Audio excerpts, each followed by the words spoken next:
Assalamualaikum warahmatullahi wabarakatuh. Selamat berjumpa kembali mahasiswa sekalian. Kita akan melanjutkan pembahasan kita mengenai noun phrase. Kali ini kita akan membahas mengenai post modifier. Seperti yang saya jelaskan di awal bahwa noun juga bisa dimodifikasi dengan menambahkan kata setelah kata bendanya. Baik itu berupa kata, frasa ataupun nanti berupa klausa yang kita kenal dengan istilah post modifier. Ada beberapa bentuk yang bisa kita gunakan untuk memodifikasi noun dengan pola post modifier. Pertama, kita bisa menggunakan adjektif. Misalnya apa? There is nothing new about this techniques. Nothing new. Di sini ada kata new merupakan kata sifat menjelaskan nothing. Misalnya something different. Kemudian Anda bisa menggunakan adverb juga untuk memodifikasi kata benda dengan menambahkan adverb setelah kata benda tersebut. Misalnya ada contoh here. The authority here are very strict. Di here di sini menjelaskan authority. Oke.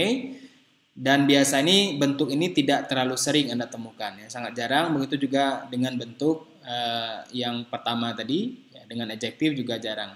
Yang paling banyak nanti Anda temukan bentuk dengan preposisi atau prepositional form. Misalnya of doing it. There must be a better way. What way of doing it? Jadi kata way di sini dimodifikasi dengan of doing it. A company with a social corporate responsibility programs. Jadi di sini kata company dijelaskan dengan with. Misalnya, this is a company with a social corporate responsibility program. Oke, di Anda bisa menggunakan with, bisa menggunakan of, bisa menggunakan by, untuk menjelaskan bentuk prepositional form. Oke, kita lanjutkan ke contoh berikutnya yang juga banyak Anda temui nanti adalah bentuk kata benda yang dimodifikasi dengan menggunakan present participle dan past participle. Pada bagian sebelumnya kita sudah menjelaskan bahwa kata benda bisa dimodifikasi dengan bentuk present participle dan past participle dengan format pre-modifier. Tapi bedanya biasanya kalau untuk post modifier maka dia menggunakan bentuk berupa frasa. Working in the IT business. Jadi ini tidak bisa Anda tambahkan nanti the working in the IT business people, itu nggak bisa ya.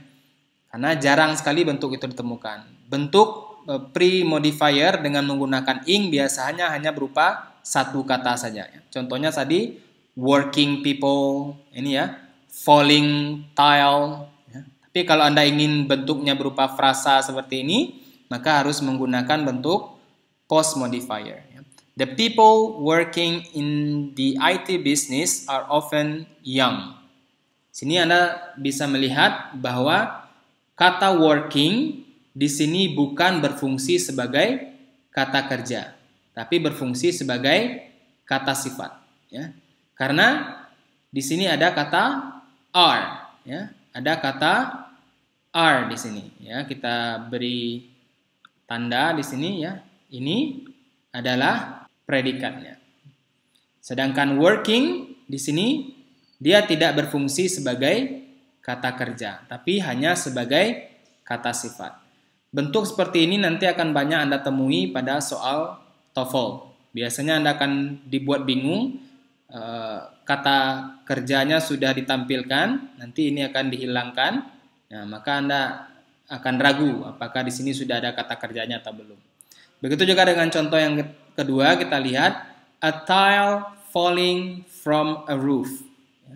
Kalau kita terjemahkan, genteng dengan bentuk falling ini dia tidak berarti jatuh, tapi yang jatuh. Jadi a tile falling from a roof damaged his car. Genteng yang jatuh dari atap merusak mobilnya. Ya. Di sini falling berfungsi sebagai adjektif, sedangkan kata kerjanya adalah damage. Oke, jadi Anda sudah paham bentuk ing yang mengikuti kata benda, maka dia bisa berarti yang. Begitu halnya dengan bentuk past participle juga sama. Ya. Sini Anda lihat the car, ya, repaired by the mechanic is very old. Ya. Maka kita terjemahkan di sini mobil yang diperbaiki oleh mekanik itu sangat tua. Sehingga kata repair di sini bukan lagi berfungsi sebagai kata benda, tapi berfungsi sebagai kata sifat atau penjelas dari noun ini. Sedangkan kata kerjanya adalah is. Oke. Sekarang kita lihat di sini ada kata falling, di sini ada kata repair. Pertanyaannya adalah kapan kita menggunakan falling dan kapan kita menggunakan repair.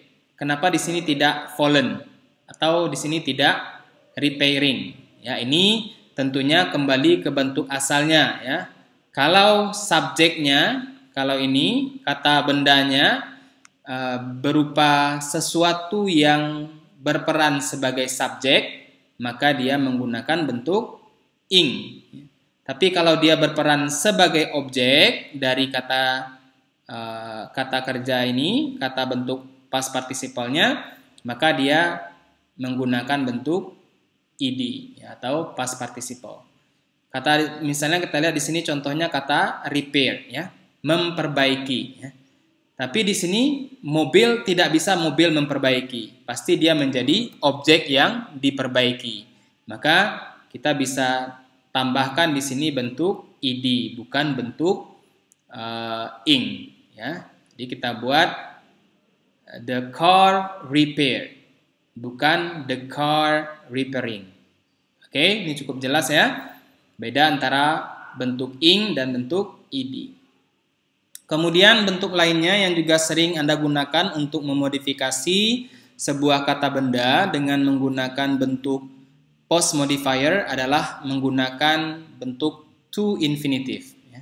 To infinitive artinya kata kerja yang ditambahkan bentuk to. Ini adalah bentuk dasar. Dan biasanya ini hampir sama bentuknya dengan gerund. There are many difficulties. Ada banyak masalah atau ada banyak kesulitan. Apa? Masalah apa? To overcome. There are many people. People apa? People. There are many people to invite. There are many place to visit. There are many song to sing. Jadi sama ini bentuknya bentuk to infinitive. Dia memodifikasi noun ini. Ya. She got no conferences to attend. Ya. Jadi ini juga sama, overcome memodifikasi ini. Ya, jadi ini disebut dengan istilah to infinitive yang digunakan untuk memodifikasi noun. Begitu juga dengan bentuk for. Ya. Here is a book. Book apa? For you to read. There are many letter for you to write. There are many place for you to visit. Ya. Oke, jadi ini bentuk for juga sangat umum kita gunakan, khususnya dalam bentuk percakapan. Ya. Kemudian yang terakhir nanti kita akan berbicara mengenai relative clause. Tentunya ini tidak akan selesai dalam satu video, nanti videonya akan cukup panjang sekali. Oke, saya rasa untuk video kali ini saya cukupkan. Terima kasih atas perhatiannya. Assalamualaikum warahmatullahi wabarakatuh.